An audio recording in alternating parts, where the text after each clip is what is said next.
দক্ষিণ এশিয়ার ফুটবলের সবচেয়ে বড় ম্যাচ সাউথ এশিয়ান ক্লাসিকোতে মুখোমুখি হচ্ছে বাংলাদেশ ও ভারত।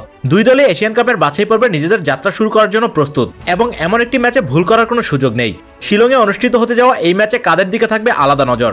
আজকের ভিডিওতে আমরা আলোচনা করব কোন কোন খেলোয়াড়রা এই মহারণে দলের ভাগ্য পরিবর্তন করে দিতে পারেন। শুরুতে স্বাগতিক ভারতীয় দলের কি প্লেয়ারদের দিকে নজর দেই। ভারতের গোলপোস্টে বিশাল কাইতের দিকে নজর থাকবে সবার। ভারতের এই প্রতিভাবান গোলকিপার এতদিন জাতীয় দলের একাদশে সেভাবে জায়গা পাননি, তবে গুরপ্রীত সিং না থাকায় এবার বিশালের উপর আস্থা রাখবে ভারত। এখন পর্যন্ত ভারতের হয়ে 5টি ম্যাচ খেলে 3টি ক্লিনশিট রেখেছেন তিনি। ইন্ডিয়ান সুপার লিগের 2024-25 মৌসুমে 23 ম্যাচে 14টা ক্লিনশিট রয়েছে তার, তাই বিশালের দিকে সবার নজর থাকবে। ভারতের রক্ষণে সন্দেশ জিঙ্গানের দিকেও বাড়তি নজর রাখতে হবে। 31 বছর বয়সী অভিজ্ঞ এই ডিফেন্ডার এরই মধ্যে ভারতের হয়ে খেলেছেন 60টি আন্তর্জাতিক ম্যাচ। ইন্ডিয়ান সুপার লিগে এই মৌসুমে 18টি ম্যাচ খেলেছেন তিনি। এর আগে ভারতের বাইরে ক্রোয়েশিয়ান ক্লাবে খেলার অভিজ্ঞতা রয়েছে তার। টেকনিক্যালি ও ট্যাকটিক্যালি খুবই শক্তিশালী এই ডিফেন্ডার। বাংলাদেশের ফরওয়ার্ডদের তাই কঠিন পরীক্ষায় ফেলবেন তিনি। এদিকে আরেক অভিজ্ঞ লেফট ব্যাক শুভাশিস বোসের দিকেও নজর থাকবে সবার। 29 বছর বয়সী এই তারকা ডিফেন্ডার রক্ষণ এবং আক্রমণের সমান অবদান রাখেন। এবারের ইন্ডিয়ান সুপার লিগে 6টি গোল এবং 1টি অ্যাসিস্ট করেছেন তিনি। এছাড়া ভারতের জার্সিতে খেলেছেন 39টি ম্যাচ, তাই শুভাশিস বোসের দিকেও বাড়তি নজর রাখতে হবে।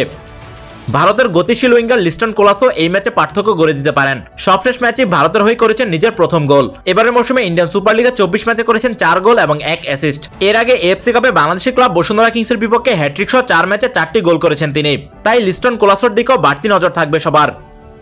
বাংলাদেশের বিপক্ষে ভারতের টার্গেট ম্যান থাকবেন অবসর ভেঙে ফেরা সুনীল ছেত্রী।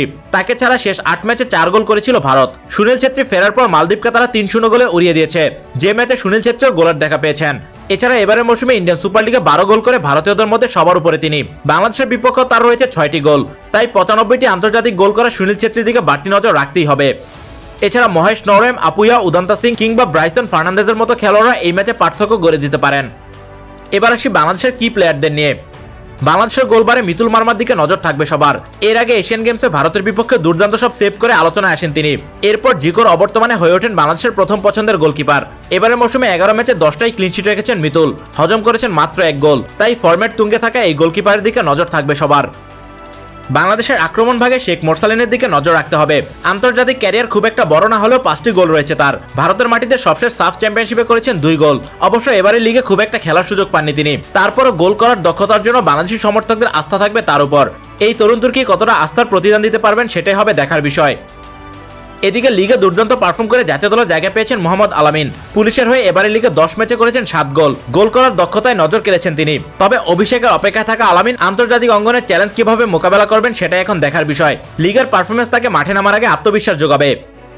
আক্রমণ ভাগে রাকিব হোসেনের দিকেও নজর রাখতে হবে। গেল কয়েক বছর ধরে বাংলাদেশের অন্যতম সেরা পারফর্মার তিনি। এর আগে ভারতের সবশেষ সাফ চ্যাম্পিয়নশিপে 2টি গোল করেছিলেন তিনি। তবে জাতীয় দলের শেষ কয়েকটি ম্যাচে প্রত্যাশিত পারফরমেন্স করতে পারেননি রাকিব, তাই ভারতের বিপক্ষে বিগ ম্যাচে তার ফর্মে ফেরা জরুরি। এর আগে ভারতের বিপক্ষে সবশেষ ম্যাচে ইয়াসিন আরাফাতের গোলে অ্যাসিস্ট করেছিলেন রাকিব, তাই বাংলাদেশ দল এবারও তার কাছ থেকে ভালো পারফরমেন্সের প্রত্যাশায়।